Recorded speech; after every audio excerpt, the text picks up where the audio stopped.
Hola, mi nombre es Nelcy Reyes. Soy estudiante de la Universidad Abierta para Adultos, UAPA. Estoy cursando la materia Trastorno del Aprendizaje con la facilitadora Neferti Cronset, quien me asignó junto a mis compañeras Lisbeth del Carmen Salcedo y Yarix Espinal la unidad 9, en la cual estaremos trabajando el trastorno del espectro autista. Sin más preámbulos, pues iniciemos con la definición del trastorno del espectro autista. Es una afección neurológica y de desarrollo que comienza en la niñez y dura toda la vida. Afecta cómo una persona se comporta, interactúa con otros y se comunica y aprende.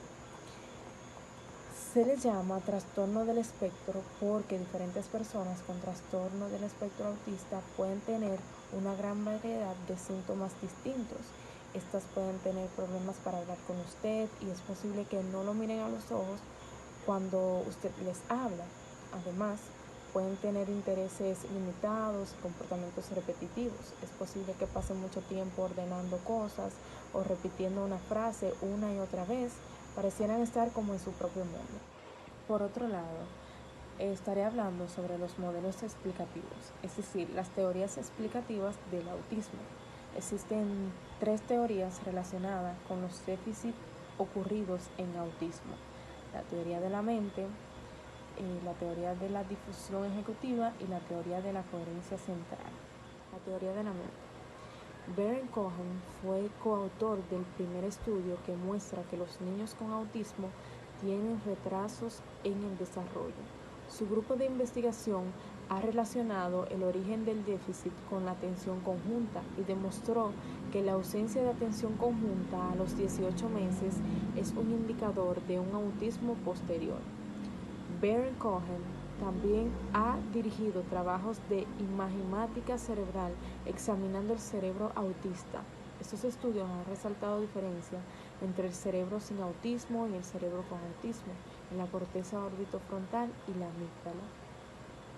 Este autor desarrolló un software para educación especial llamado Mind Reading, que significa leer la mente, y una serie de animación para enseñar a los niños con autismo a reconocer, comprender las emociones y el aprendizaje social. Teoría de la difusión ejecutiva. La difusión ejecutiva es una habilidad para controlar una acción de movimiento, atención o pensamiento, es decir, es la capacidad para planear y ejecutar, por ejemplo, lanzar una pelota, mantener una conversación o dejarla. Entonces, los niños con el trastorno del espectro autista, según esta teoría, tienen dificultad para controlar su función ejecutiva y desvían su atención cuando están haciendo algo. La característica principal de quien tiene problemas ejecutivos es que tienen daño en la corteza prefrontal. Aunque no hay evidencia contundente de daño cerebral en esta área, en los niños con un trastorno del espectro autista se supone que hay inmadurez en esta zona. La teoría de la coherencia central. Según Freud, nuestro cerebro siempre busca una línea de coherencia en todos los estímulos que capta del entorno a través de los sentidos, para poder integrarlos y agruparlos rápidamente. Lo que Fierce descubrió es que todas las personas afectadas de autismo tienen dificultades para aplicar este mecanismo, por lo que para estos individuos se aplicaría lo que ella llamó teoría de la coherencia central débil. Es decir, parte de las características de los trastornos del espectro autista se podrían explicar porque estas personas no tendrían la capacidad, o bien serían más reducidas, de asociar automáticamente los estímulos percibidos para adaptarlos a patrones comunes. Tipos o grados de autismo. Se diferencian 5 grandes grupos de autismo, por lo que las personas que lo padecen pueden situarse en cualquier punto del espectro. El autismo es uno de los trastornos que habitualmente comienza durante los 3 primeros años, siendo los padres los primeros que comienzan a identificar en su hijo comportamientos diferentes a los niños de su edad. Algunos de estos síntomas extraños son nula o muy escasa comunicación verbal, el niño es muy poco sociable y solidario, o no mostrar interés en identificar objetos o llamar la atención de los padres. Síndrome de Rett es una rara enfermedad genética que causa problemas en el desarrollo y en el sistema nervioso, mayormente en las niñas. Se relaciona con los trastornos del espectro autista. Al principio las bebés con síndrome de Rett parecen crecer y desarrollarse con normalidad. Sin embargo, entre los 3 meses y los 3 años detienen su desarrollo e inclusive pueden perder algunas habilidades tales como la coordinación, el habla y la capacidad para usar las manos. El síndrome de Asperger es el tipo de autismo más difícil y en ocasiones tardío de diagnosticar porque las personas afectadas no tienen ningún tipo de discapacidad intelectual ni rasgo físico que lo identifique.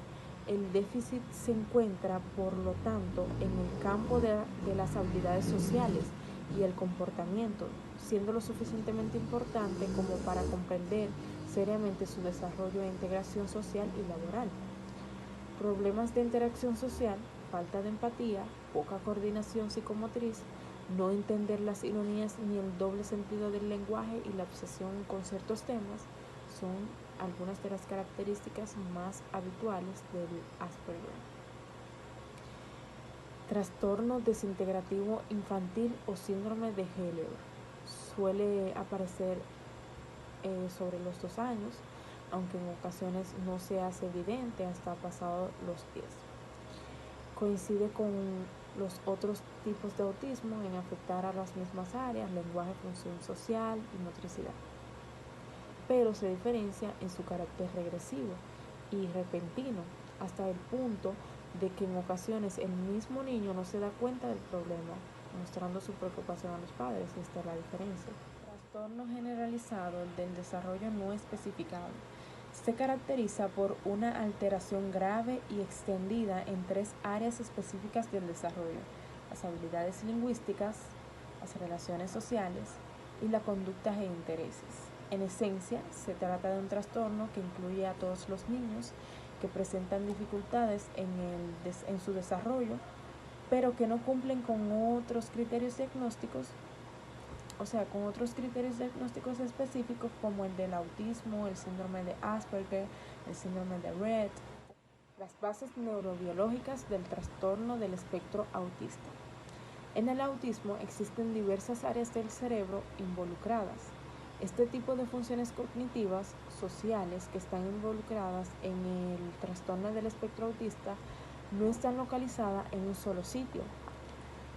No hay una lesión topográfica específica que pueda producir autismo, y esto significa que las funciones mentales superiores están basadas en las interacciones dinámicas de sistemas funcionales y redes corticales. Los estudios realizados en sujetos autistas han ofrecido evidencia anatómica de anormalidades cerebelosas, reducción del número de células de Purkinje y de corteza frontal. Igualmente demuestra un mayor peso cerebral en los niños con autismo. Este aumento en el diámetro cefálico estaría presente durante la primera infancia y no en el nacimiento, lo que podría deberse a una aceleración del crecimiento cerebral. Algunos estudios han detectado alteraciones en la densidad de las células nerviosas del sistema límbico, el cerebelo, el tronco cerebral, la amígdala, el lóbulo prefrontal y el temporal. Otros estudios detectan en el cerebro un descenso de las células de Purkinje y pérdida de las células granulares y de neuronas de los núcleos profundos cerebelosos. Hasta aquí ha sido mi parte. Ahora les voy a dejar con mi compañera Lisbeth Salcedo. Mi nombre es Lisbeth Salcedo y les estaré hablando sobre las características generales del espectro autista. Algunas de las características son dificultad para relacionarse con los demás, dificultad para comunicarse, falta de empatía, movimientos estereotipados y dificultad para autorreconocerse. Criterios diagnósticos según el DSM-5. A. Deficiencias persistentes en la comunicación social y la interacción social en diversos contextos, manifestado por los siguientes, actualmente por los antecedentes. 1. Las deficiencias en la reciprocidad emocional varían, por ejemplo, desde un acercamiento social normal y el fracaso de la conversación normal en ambos sentidos, pasando por la disminución en intereses, emociones o efectos compartidos, hasta el fracaso de iniciar o responder a alteraciones sociales. 2. Las deficiencias en las conductas comunicativas no verbales utilizadas en interacción social varían, por ejemplo, desde una comunicación verbal y no verbal poco integrada, pasando por las anomalías del contacto visual y del lenguaje corporal o deficiencias en la comprensión y el uso de gestos, hasta la falta total de expresión facial de la comunicación no verbal. Y las deficiencias en el desarrollo de mantenimiento y comprensión de las relaciones varían, por ejemplo, desde dificultades para ajustar el comportamiento en diversos contextos sociales, pasando por dificultades para compartir juegos imaginativos o para ser amigos, hasta la ausencia de intereses por otras personas. B. Patrones distintivos y repetitivos de comportamientos e intereses o actividades que se manifiestan en dos o más de los siguientes puntos, actualmente por los antecedentes. 1. Movimientos utilizados de objetos o hablas estereotipadas o repetitivas. Ejemplo, estereotipos motores simples, alineaciones de juegos o cambios de lugar de los objetos. 2. Insistencias en la monotonía excesiva, inflexibilidad de rutinas o patrones ritualizados de comportamiento verbal y no verbal. Por ejemplo, una gran angustia frente a los cambios y dificultades o transiciones, patrones de pensamientos rígidos, rituales de saludos, necesidad de tomar el mismo camino o de comer los mismos alimentos cada día. 3. Intereses muy restringidos y fijos que son anormales en cuanto a su intensidad o foco de interés, fuerte apego o preocupación por los objetos inusuales, intereses receptivos o circunstancias perseverantes. Y la hiporreactividad de los estímulos sensoriales o intereses habituales por aspectos sensoriales del entorno. Ejemplo, indiferencia apariencia al dolor, a la temperatura, respuestas agresivas de sonidos o texturas específicas, olfateo o palpadeo excesivo de objetos, fascinación visual de las luces o los movimientos. C. Los síntomas deben de estar presentes en las primeras fases del periodo de desarrollo, pero pueden no manifestarse totalmente hasta que la demanda social supera las capacidades limitadas o de estar enmarcadas por estrategias aprendidas en fases posteriores de la vida. D. Los síntomas causan un deterioro significativo en lo social, laboral u otras áreas importantes del funcionamiento habitual. Las alteraciones no se explican mejor por la discapacidad intelectual, del trastorno de discapacidad de desarrollo intelectual o por el retraso global del desarrollo. La discapacidad intelectual y el retraso del espectro autístico con frecuencia coinciden para hacer diagnóstico de comodidades de un trastorno del espectro autístico y discapacidades. La comunicación social ha de estar por debajo de lo previsto para el nivel general de desarrollo. Mi nombre es Yarixa Ariceleida Espinal. Yo le estaré hablando sobre la evaluación del trastorno del espectro autista, el TEA. La evaluación del TEA es el primer paso para hacer un diagnóstico. Aunque el TEA no tiene cura, el tratamiento temprano reduce los síntomas del autismo y mejora la calidad de vida. ¿Para qué se usa? La evaluación del trastorno del espectro autista se suele usar para detectar signos de autismo en niños de hasta 2 años de edad. ¿Por qué se necesita una evaluación del trastorno del espectro autista? La Academia Estadounidense de Pediatría recomienda hacerle una evaluación del TDA a todos los niños como parte de los controles de niños sanos. Esto se hace desde los 18 meses hasta los 24 meses de edad.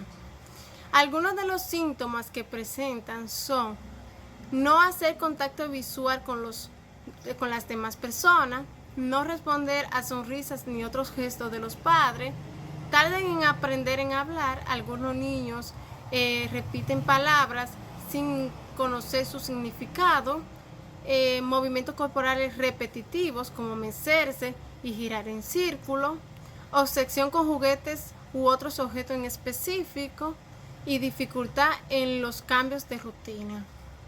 Los niños más grandes o los adultos también necesitan una evaluación si presentan síntomas del autismo, si no se le hizo un diagnóstico cuando eran bebés. Algunos de estos síntomas son dificultad para comunicarse, sentirse abrumado cuando está en situaciones sociales, movimientos corporales repetitivos e interés extremo por temas específicos. El diagnóstico de los trastornos de espectro autista son difíciles de realizar debido a que no existen pruebas médicas como análisis de sangre para diagnosticarlo. Para hacer el diagnóstico, los médicos deben observar el comportamiento y el desarrollo del niño. A veces los del TDA pueden detectarse a los 18 meses o antes. A los de 2 años, el diagnóstico que realiza un profesional con experiencia puede considerarse muy válido. Sin embargo, hay niños que no reciben el diagnóstico final hasta que no estén más grandes. Este retraso puede significar que es posible que existen niños con TDA que no tienen la ayuda que necesitan. El diagnóstico del TDA consta de 2 pasos: la evaluación del desarrollo y la evaluación diagnóstico integral. La intervención psicopedagógica. Los niños autistas sienten especial atención sobre las sensaciones, de manera que es recomendable ponerlos en situaciones en las que tengan que conocer su cuerpo. Después podrían ver representaciones de aquellos temas que se han tratado previamente y por último una conversación verbal. Un buen ejemplo de una posible actividad a emplear sería la siguiente: empezar hablando sobre objetos que le llamen la atención de un aula o de una habitación. Una vez explorado el objeto, el niño podría hacer un dibujo para representarlo en papel y como último paso podría describirlo e intentar mantener una conversación sobre él. También se necesita organizar el espacio y el tiempo.